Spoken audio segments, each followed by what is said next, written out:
ये प्रकृति के गोद में बसा माँ माया टुंगरी का भव्य मंदिर है। इसके नज़ारे को आपको हम दिखाएंगे और इसकी अद्भुत गाथाओं को भी हम आपको बताएंगे कि कैसे लोग यहाँ पर आकर अपनी मनोकामनाओं को पूर्ण करके जाते हैं और कैसे बड़े आसानी से चढ़ जाते हैं। हम आपको बता दें कि ये रामगढ़ के चुट्टू पालू घाटी रांची पटना मुख्य मार्ग में अवस्थित यह मंदिर रामगढ़ में धरती से 1100 फीट ऊंचाई पर मौजूद है। माँ के दिव्य रूप और उनकी गाथाओं को सुनने के लिए आप वीडियो को देखते रहें। आप देख रहे हैं ना कि ये करीबन 70 से माँ जी कितना उम्र है आपका? 60 से बेसी है। 60 से बेसी उम्र की ये महिला हाथों में डंडा और बेधड़क चढ़े जा रही है। ये माँ की ही कृपा है। जिस सीढ़ियों पर चढ़ने पे जवान थक जाएं, वहाँ पर ये बूढ़ी माँ चलते चली जा रही है। आपने देखा ना किस प्रकार से ये बुजुर्ग महिला माँ के सीढ़ियों पर धड़ाधड़ चढ़ी जा रही है। ये माँ की शक्ति नहीं तो क्या है। हम इनसे जानते हैं क्या चमत्कार और क्या कुछ यहाँ पर आस्था है। माँ बताएं। हाँ, तो चमत्कार तो ये है, जब किया हुआ है तो 10 आदमी चढ़ा है तो सबको पूछती है वहीं, तब नहीं चढ़ा है इतना दिक्कत कही के। आप हमेशा आते हैं यहाँ? हाँ, दिक्कत नहीं होता चढ़ने में इतना से? आप देख लीजिए साक्षात किसी भी प्रमाण को हमको बताने की जरूरत नहीं है। आप देख रहे हैं ना कि सीढ़ी पर किस प्रकार से एक बुजुर्ग महिला चढ़ रही है। ये माँ की कृपा और उनकी आस्था है। माँ के आशीर्वाद के साथ साथ प्रकृति के नज़ारे और उनकी मनोरम छटा को देखने के साथ साथ यहाँ पर लोग अपने शरीर को फिट रखने के लिए भी वॉकिंग करने के लिए आते हैं, क्योंकि बहुत ऊंची सीढ़ी है और आप इंक्लाइन में जाकर अपने शरीर को फिट रख सकते हैं। तो लगातार 300 से ज़्यादा सीढ़ी चढ़ना मतलब आप बहुत ही कैलोरी अपना बर्न कर रहे हैं। तो देखिए यहाँ पे भाई किस लिए आप आए हैं यहाँ पर? हम सर आए फिटनेस के लिए। सुबह मॉर्निंग वॉक भी हो जाता है हम लोग का, ऊपर चढ़ना, माँ का दर्शन भी हो जाता है। बिल्कुल, माने एक साथ आप दो काम कर रहे हैं। एक तो माँ का दर्शन भी कर रहे हैं प्रकृति की छटा के बीचों बीच, और दूसरा अपने सेहत को भी बना रहे हैं। चलिए 300 से अधिक सीढ़ियों को चढ़कर हम माँ के चरण को पखारने के लिए मंदिर पहुँच चुके हैं। यहाँ पर कई श्रद्धालु पहुँचे हुए हैं। एक युवा श्रद्धालु यहाँ पर पहुँचा हुआ है। क्या नाम है आपका? रोहित कुमार नाम है मेरा। रोहित जी, कब से यहाँ पर आ रहे हैं? हमेशा यहाँ आते रहते हैं, हफ्ता में 1 से 2 बार आते रहते हैं। कैसा लगता है माँ के दरबार बहुत में? शांति मिलता है। हमेशा मन लगता है कि यहाँ मन करता है कि आए हमें इस मंदिर को। बहुत शांति वाला जगह है ये। अच्छा, बहुत बिल्कुल। यहाँ पे खूबसूरत नज़ारा भी है, देखने में बहुत अच्छा लगता है। घाटी दिखती है, बहुत सुंदर लगता है देखने में। क्या मान्यताएं यहाँ की क्या है? मंदिर से जुड़ा हुआ तो क्या? बहुत यहाँ पे हैं, लोग आते हैं, मन्नत उनका बहुत पूरा होता है। आते हैं यहाँ पे, फिर यहाँ पे मन्नतें पूजा पाठ करते हैं। अच्छा, क्या नहीं लगता आपको कि सरकार अगर इस ओर ध्यान दे और ये पर्यटन क्षेत्र के रूप में भी अगर ये विकसित हो तो आंगड़ का जहाँ नाम गौरवान्वित होगा, वहीं झारखंड सरकार के आय का और आर्थिक कोष भी मजबूत होगा इस जगह से? बिल्कुल होगा। धीरे धीरे यहाँ पे डेवलपमेंट हो ही रहा है, मंदिर का बन रहा है। बहुत पहले तो छोटा मंदिर था, अभी बन के बहुत अच्छा सुंदर बन गया है। लोग आ रहे हैं, देख रहे हैं। मतलब लोगों की सहयोग की भी के जरूरत कारण है। यहाँ पे सहयोग मिल रहा है, और ज़रूरत है यहाँ पे सहयोग की, और अच्छा मंदिर बन सके तो लोग दूर दूर से देखें। इसके लिए हमको आपको तमाम लोगों को इस मंदिर के लिए अपनी भूमिका अदा करने की जरूरत है, क्योंकि किसी भी जगह के या फिर स्थल के या फिर धार्मिक हो या फिर शैक्षणिक हो, किसी भी स्थल के आगे बढ़ने के लिए और उनके निर्माण करने के लिए आर्थिक सहायता की जरूरत होती है, तन मन धन की। लोग अपने तन से तो यहाँ पहुँच रहे हैं, मन से माँ को बुला रहे हैं, लेकिन धन की भी आवश्यकता होती है। आप देख सकते हैं यहाँ पर टाटा स्टील का बोर्ड लगा है।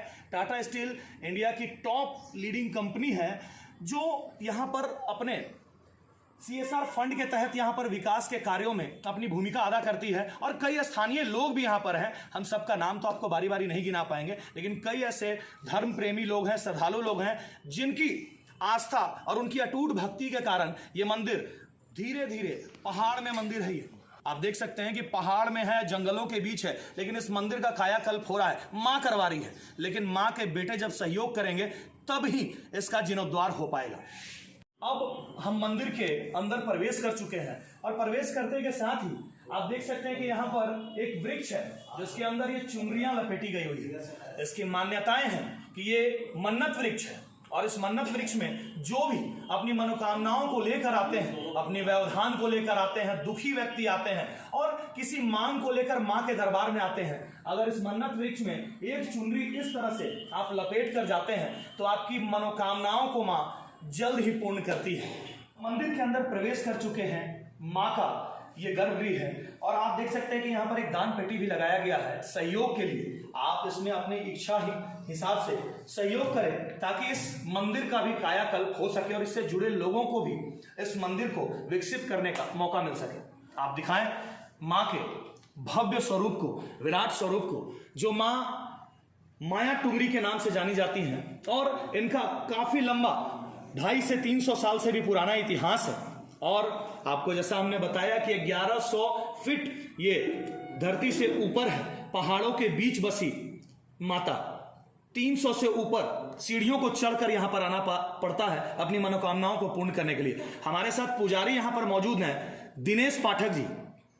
दिनेश पाठक जी से हम जानेंगे कि आखिर क्या कुछ यहाँ की मान्यताएं हैं और कैसे लोग यहाँ पर आके माँ से अपनी मुरादों को पूर्ण करते हैं। 2005 से ये लगातार यहाँ पर निरंतर माँ के चरणों में अपनी सेवा दे रहे हैं। सुबह का बेला है और मंदिर की साफ सफाई का समय है, तो कुछ लोग जो है ना, मंदिर में आदमियों का कमी है, टोटा है, तो लोग यहाँ पर जिस तरह से आर्थिक सहयोग देकर मंदिर का निर्माण कर रहे हैं, वैसे ही यहाँ पे लोग जो हैं स्थानीय, यहाँ पर आप देख सकते हैं किस प्रकार से माँ के भोले बाबा और माँ पार्वती का जो ये छोटा सा आप जो स्थल देख रहे हैं, यहाँ को लोग साफ सफाई कर रहे हैं खुद से, और ये पुण्य का काम है। आप भी इसमें हाथ बटाकर खुद से साफ सफाई कर सकते, स्वच्छ भारत अभियान का काम कर लें और अपने हाथों में बेल पत्र को प्रणाम करते हुए इसको बाहर विसर्जित कर देने का काम करते हैं।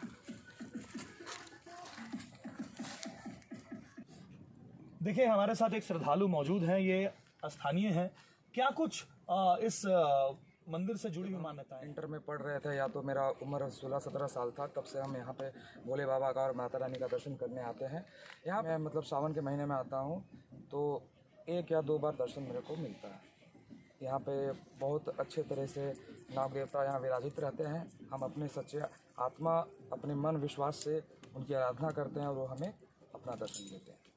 माँ के चरणों में निरंतर 2005 से हाजिरी लगा रहे हैं यहाँ के पुजारी पुरोहित बाबा दिनेश पाठक जी हमारे साथ मौजूद हैं। बाबा बताएं कि क्या मान्यताएं हैं इस पहाड़ पे मौजूद माँ माया टुंगरी की। जय माता दी, भगवती महामाया की जय। जैसा कि सभी लोग जानते हैं और अभी अपने विनीत शर्मा जी काफ़ी कुछ आप लोगों को बताए, यह स्थान लगभग 250 से 300 वर्ष पहले से यहाँ पूजा होते आ रही माँ की। लोग यहाँ इनको माया दीदी या माया टुंगरी के देवी के नाम से जाना करते थे। विगत 2005 से मैं यहाँ निरंतर पूजा कर रहा हूँ और इस क्रम में मैंने बहुत कुछ देखा। मात्र एक कुटिया हुआ करता था, भगवती महामाया की कृपा से और इनके भक्तों के सहयोग से आज भव्य मंदिर बनकर तैयार है। लगभग सीढ़ियों का काम कंप्लीट हो चुका है। यहाँ काफ़ी दूर दूर से लोग आते हैं श्रद्धा और विश्वास के साथ। जो भी लोग यहाँ आए हैं, माँ के आशीर्वाद से सबकी मनोकामनाएं पूर्ण हुई है। बाबा यहाँ की कुछ अद्भुत गाथाओं के बारे में बताएं। जैसा कि सुनते हैं कि लोग यहाँ पर आते हैं, उनकी मुरादें पूरी होती है, दुखी व्यक्ति हो चाहे कोई कामना को लेकर आता हो, क्या कुछ मान्यताएं हैं बताएं। ऐसा है कि लोग आते हैं और अपने स्वेच्छा से माँ के पास संकल्प करके एक चुनरी मन्नत वृक्ष है उस पर बांध करके जाते हैं और उनकी मनोकामना भगवती कृपा से यथाशीघ्र पूर्ण होती है। ऐसा मैं विगत 16-17 वर्षों से देखते आ रहा हूँ और इस स्थान में एक विशेषता है, भगवती का चमत्कार है कि नवरात्रि के समय में नीचे शंकर भगवान का एक स्थान है गुफानुमा, वहाँ भी लगभग 300 वर्ष से पूजा होते आ रही है। वहाँ एक साक्षात नाग देवता विराजमान रहते हैं।